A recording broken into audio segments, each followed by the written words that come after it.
نهمې اسناد شپږم او اووم بندونه. موږ په مخکني اووم پروګرام کې د نهمې اسناد یعنې ښوونې یا هومه شته څلورم او پنځم بندونه په اوسنۍ پښتو تفسیر کړل او په داستان کې مو د دې ځمکې د لومړنیو میشتو خلکو څخه د اولني پاتې شوي کس نکل ولوست چې هومه یې استعمال کړې وه او یوازې یو زوی یما یې زیږېدلی و. ښکلې یما هم خپل پلار سره څو واړه څاروي څرول او کرښنه یې ښه نه وه. اوس به په شپږم او اووم بند کې د هغه دویم میشت کس نکل واورو چې هومې زردکتر ته ور په یاد کړی، خو مخکې له هغو خپل تبلیغ بیا ورته تکراروي. شپږم بند: کسې یعنې وینې ته به هم بیټیو یعنې دویم وار دویم تن هومه موښیو یا وموښله استوانو دپاره په کور کولو ته یې. که تاسې هم خپل ځیځ او اولاد ړوند کوئ، که تاسې مو پت نوم او نښان زښت کوئ، نو تاسو به هم زما څخه ګټه اخلئ. دا بند د هغو څو تنو د کیسې په سر کې هر وار تکراریږي چې دلته یې استوګنه غوره کړې وه او د هومې د فوایدو څخه یې ګټه اخیستې وه. دلته په شپږم بند کې هومه هغه دویم تن راښیي کوم چې دا بوټی یې لیدلی د استوګنې د ځمکې ابادۍ او خپل نسل د روغتیا دپاره یې موښلی، ایښولی او استعمال کړی دی.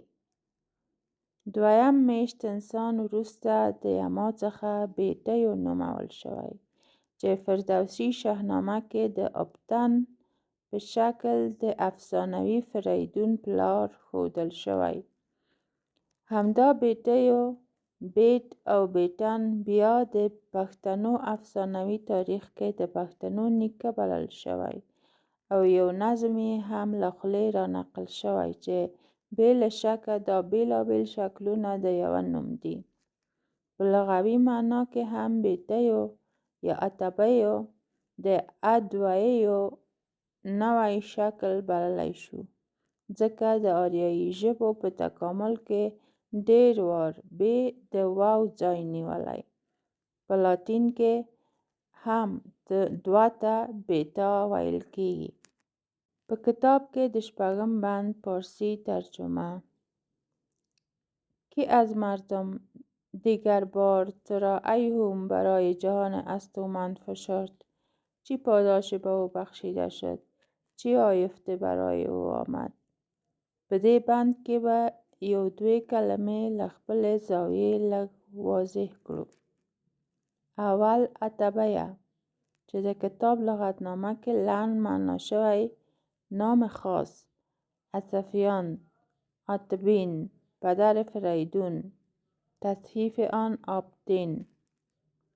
دا کلمه ما لکه مخکې مې چې وویل ادوی یعنې دویم چې ترېنه مطلب هماغه بیټ او بیټن دی وموند، کوم چې که څه هم په افسانوي تاریخ کې د شخص نوم دی خو لغوي معنا یې دویم دی. له دې سره د یمو یا یما په نوم کې هم ماته د لغوي معنا دا شکل ممکن ښکاري. یمو یعنې یومو یا یوما چې اشاره ده د هغه کس یوازیتوب او یو تن بودن ته. دوهم مشیو چې په کتاب کې زن ترجمه ورته لیکلې از مردمان. ما دا کلمه موشیو د پښتو د موښا یې لهجوي بڼه موندلې. جمله کې راغلي چې د دویم وار دپاره بیټیو هومه وموښله چې پخوانۍ بڼه یې غالباً په پهلوي رسم الخط همداسې په وزیرستاني لهجه لیکل شوې ده. موشیو. اووم بند: د اووم بند په سر کې بیا خپل شعار پرې ورکوي. ته هم وایه هومه وشوه ډېره وشوه. په دې بند کې هومه لږ په تفصیل هغه څوک په خیالي ډیالوګ کې زردکتر ته ورپېژني چې د دویم تن په حیث پر دې ځمکه استوګن شوی. هومه یې په دې ځای کې لیدلی، هغه یې د خپل اولاد او نسل د روڼتیا او روغتیا دپاره استعمال کړی. دا دویم تن اتویو یا ابدین یا هم هماغه بیټ یا بیټن دی او داسې وضاحت ورکوي: په دویم ځل بیټیو یا بیټن یا د متن اتوی زه ولیدم په دې غرو رغو کې او د خپلې کډې او ټبر اوسېدو او کور کولو ته یې وموښلم. ما یې هم اولاد او نسل ورته روغ او ښکلی کا او ډېر مې کا. دته د استوګنې څښتن 3 زامن وزیږېدل. ګورو چې دا 3 تنه یا 3 توانه د بیټن څخه وزیږېدل. ما مخکې د یما یو توپ ته اشاره وکړه. ورپسې اتویو یا بیټیو ښایي 2 تنه وو یا غالبا همدا دویم میشت کس و چې بیا د 3 تنه وزیږول او همداسې د نسل او خلکو د ډېرښت سلسلې دوام پیدا کړ. د 7 بند پارسی ترجمه په کتاب کې. پس به من این هوم اشوی دوردارنده مرگ پاسخ گفت: اتبین از مردم دیگر بار مرا برای جهان استومند یعنی مادی فشرد. این پاداش به او بخشیده شد. این آیفت برای او آمد که برای او پسر زاده شد فریدون از خاندان نیرومند. د بند یو 2 کلمې به لږ وګورو. اول هونو ته چې دوی یې زند ژباړه راوړې بې له دې چې پارسي معنا یې ولیکي. هونت هی.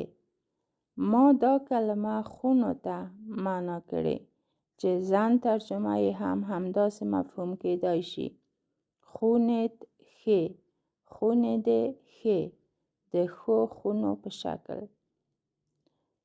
دویم تریتوانه چې ما 3 تنه یا 3 توانه معنا کړي. 3 زامن د بیټن یا اتوی، خو په کتاب کې د عامو تاریخي افسانو په حساب یو تن دی چې فریدون نومیږي.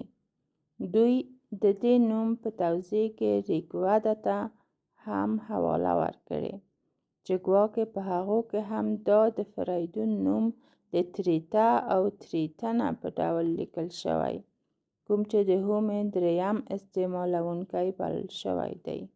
وینو چې د ریګودا تریته او تریتنه زموږ د اخیستل شوي مفهوم یعنی 3 تنه سره سمون لري. بل پروګرام کې به 8م او 9م بند راوړو.